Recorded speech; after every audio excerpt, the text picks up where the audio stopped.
রমজান মাসে সারাদিন রোজা থাকার পর ইফতারে ঠান্ডা ঠান্ডা কোনো কিছু না হলে কি চলে? আজ তৈরি করে দেখাবো অত্যন্ত জনপ্রিয় একটি অ্যারাবিয়ান ডেজার্ট, যার নাম হচ্ছে মাহালাবিয়া।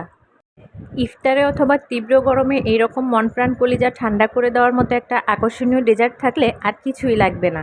খুব সহজে এবং অল্প উপকরণেই এই আকর্ষণীয় ডেজার্টটি তৈরি করে নেওয়া যায়। By the way, I am Shahnaz. Welcome back to let's cook with Shahnaz channel. আপনারা যদি আজকে আমার চ্যানেলে নতুন হয়ে থাকেন, তাহলে প্লিজ আমার চ্যানেলটি সাবস্ক্রাইব করে দিবেন আর পাশে থাকা বেল আইকনটিতে ক্লিক করে রাখবেন। তো ভিডিওতে একটি লাইক দিয়ে চলুন শুরু করি। এই ডেজার্টটি বানানোর জন্য আমি প্রথমেই প্যানে গরুর 1 লিটার ফুল ক্রিম দুধ নিয়ে নিয়েছি। এখানে অবশ্যই ফুল ক্রিম দুধটাই ব্যবহার করতে হবে। আপনি প্যাকেটের দুধ অথবা গরুর দুধ যেটাই ব্যবহার করেন না কেন, খেয়াল রাখতে হবে সেটা যেন ফুল ক্রিম হয়। আধা কাপ পরিমাণ কর্নফ্লাওয়ার দিয়ে নিচ্ছি এবং দিয়ে নিচ্ছি 1.25 কাপ পরিমাণ চিনি। পাউডার মিল্ক দিয়ে নিচ্ছি এখানে আধা কাপ পরিমাণ। এটাও ফুল ক্রিম হতে হবে, খেয়াল রাখবেন। এবার দিয়ে নিব একটি মুরগির ডিম। আমি এখানে ডিমটাকে একটু ভালো করে ফেটিয়ে নিচ্ছি, তারপরে এই মিশ্রণের সঙ্গে ডিমটাকেও অ্যাড করে দিব।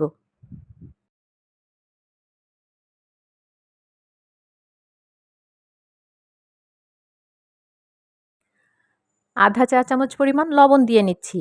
মিষ্টি খাবারে সামান্য একটু লবণ ব্যবহার করলে এর সুইটনেসটা এনহ্যান্স হয়। এখন একটি হুইস্কের সাহায্যে সবগুলি উপকরণ মিশে যাওয়া পর্যন্ত নেড়ে মিশিয়ে নিব।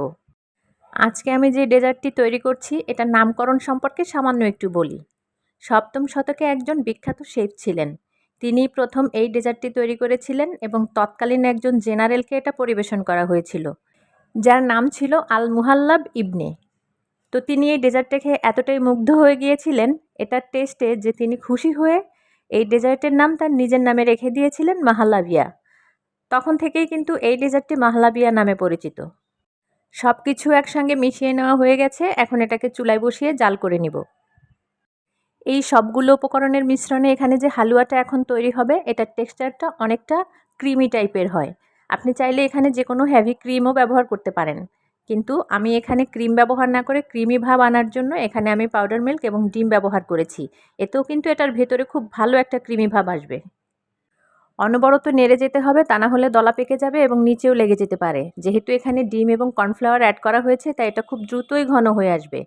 এখন 5টা এলাচ আমি সামান্য মুখটা ফাটিয়ে দিয়ে নিচ্ছি, কারণ খুব বেশি থেতো করে দিতে গেলে পরে এটাকে আবার এখান থেকে তুলে নিতে সমস্যা হবে, অথবা থেকে গেলেও খাওয়ার সময় মুখে পড়লে খাবারটাই নষ্ট হয়ে যাবে। তো এলাচের সুগন্ধটা এই মিশ্রণের সঙ্গে সম্পূর্ণ মিশে যাওয়ার পর আমি যেন খুব সহজেই এগুলোকে তুলে ফেলে দিতে পারি, সেজন্যই থেতো না করে সামান্য একটু মুখটা ফাটিয়েই দিয়ে নিয়েছি। বলক আসতে না আসতেই কিন্তু এই মিশ্রণটা ঘন হতে শুরু করে দিয়েছে। তো আমি এক ফাঁকে এলাচগুলো তুলে ফেলে দিয়েছি আর 2-1 মিনিটের মতো চুলায় রেখে তারপরে এটাকে গরম গরম অবস্থায় আমি একটি সার্ভিং বোলের মধ্যে ট্রান্সফার করে নিব। যেই বলে আমি এটাকে সেট করব সেটা আগে থেকেই রেডি করে রেখেছি। চুলা থেকে নামিয়ে একদম গরম থাকা অবস্থায় এটাকে ঢেলে নিতে হবে, তা না হলে এটা প্যানের মধ্যেই জমাট বাঁধতে শুরু করবে। ব্যাস হয়ে গেছে, এখন সার্ভিং বোলে ঢেলে নিচ্ছি। যতটা দ্রুত সম্ভব এই কাজটা করে নিতে হবে, এটাকে ঠান্ডা হওয়ার সুযোগ দেওয়া যাবে না। আর ঢেলে নেওয়ার পর আমি এই উপরের অংশটাকে একটি স্প্যাচুলার সাহায্যে একটু স্মুথ করে দেওয়ার চেষ্টা করব।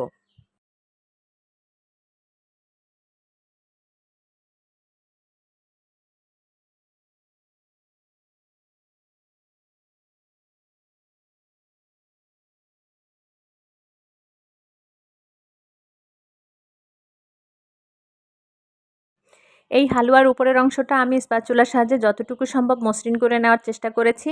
এখন হাতের সাহায্যে একটু ট্যাপ করে দিব, যাতে ভেতরে কোনো রকম ফাঁকা বা বাতাস থেকে না যায়। এরপর নর্মাল তাপমাত্রায় রেখে ঠান্ডা করে নিব এবং ঠান্ডা হয়ে যাওয়ার পর ফ্রিজের নর্মাল চেম্বারে রেখে দিব আধা ঘন্টার মতো। এবার চুলায় অন্য একটি প্যান বসিয়ে নিয়েছি। এখানে প্রথমেই 1 কাপ পরিমাণ পানি দিয়ে নিব। তারপরে দিব আধা কাপ পরিমাণ চিনি, 3 টেবিল চামচ পরিমাণ কর্নফ্লাওয়ার দিয়ে নিচ্ছি, আর সেই সাথে দিয়ে নিব সামান্য একটু রেড ফুড কালার। সব কিছু একসঙ্গে নেড়ে মিশিয়ে নিব যতক্ষণ পর্যন্ত মিশে না যায়। তারপর চুলার ফ্লেমটা অন করে দিয়ে এটাকেও অনবরত নেড়ে নেড়ে জাল করতে থাকবো, মোটামুটি একটা ঘনত্ব চলে আসা পর্যন্ত। কর্নফ্লাওয়ার অ্যাড করার কারণে যদিও এই মিশ্রণটাকে এখন কিছুটা ঘোলাটে মনে হচ্ছে, কিন্তু কিছুক্ষণের মধ্যেই কর্নফ্লাওয়ারটা সেদ্ধ হয়ে যাওয়ার সঙ্গে সঙ্গে এই মিশ্রণের কালারটা অনেকটা স্বচ্ছ হয়ে যাবে।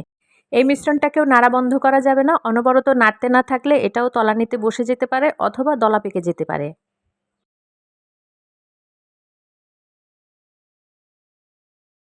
এ পর্যায়ে আমি এই মিশ্রণের মধ্যে আধা চা চামচ পরিমাণ গোলাপ জল মিশিয়ে নিচ্ছি। যেহেতু এটা একটা শাহি ডেজার্ট, তো একটা শাহি শাহি ভাব আনার জন্য এখানে কিছুটা গোলাপ জল অ্যাড করে দিতে হবে। ভালো করে নেড়ে এটা ঘন হয়ে যাওয়া পর্যন্ত অপেক্ষা করছি। মিশ্রণটাতে বলক চলে এসেছে এবং দেখতেই পাচ্ছেন যে এটার কালারটাও কিন্তু আস্তে আস্তে স্বচ্ছ হতে শুরু করেছে। আমি এখানে এখন যে মিশ্রণটা তৈরি করে নিচ্ছি, আপনি চাইলে এটার পরিবর্তে রুহ আফজা অথবা অন্য যে কোনো সিরাপও ব্যবহার করতে পারবেন। তবে এভাবে তৈরি করে নিলেও এটার টেস্ট খুব একটা খারাপ আসে না। এই তো এই মিশ্রণটাও মোটামুটি ঘনত্বে চলে এসেছে। আমি যেরকম কনসিস্টেন্সিটা চেয়েছিলাম ঠিক তেমনটাই হয়ে গেছে। এখন এটাকে চুলা থেকে গরম গরম নামিয়ে নিয়ে আগে থেকে সার্ভ করে রাখা সেই হালুয়ার ওপর দিয়ে ঢেলে দিব।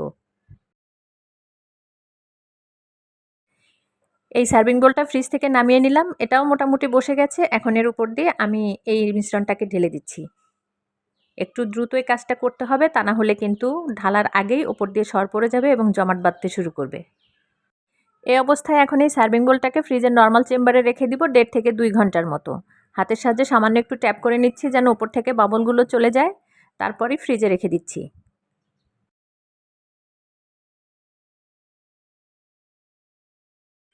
আমি কিন্তু 1-1.5 ঘন্টা অপেক্ষা করিনি। আধা ঘন্টার মধ্যেই বাটিটা ফ্রিজ থেকে নামিয়ে নিয়েছি। আর দেখুন, এই সামান্য সময়ের মধ্যেই উপরের মিশ্রণটাও কত সুন্দরভাবে জমাট বেঁধে গিয়েছে। এখন কিছুটা ক্র্যাশ করে নেওয়া পেস্তা বাদাম দিয়ে উপরের অংশটা একটু গার্নিশ করে নিচ্ছি। আপনি চাইলে এটাকে অন্য কোনো পাত্রে পরিবেশন করে নিতে পারবেন অথবা অন্য কোনোভাবেও এটাকে ডেকোরেশন করে সাজিয়ে নিতে পারবেন। আমি বাদামের পরিমাণটা একটু বাড়িয়ে দিয়ে নিচ্ছি, কারণ এই ডেজার্টটা খাওয়ার সময় যখন এই কুচি বাদামগুলো দাঁতের নিচে পড়বে তখন কিন্তু অসাধারণ লাগবে।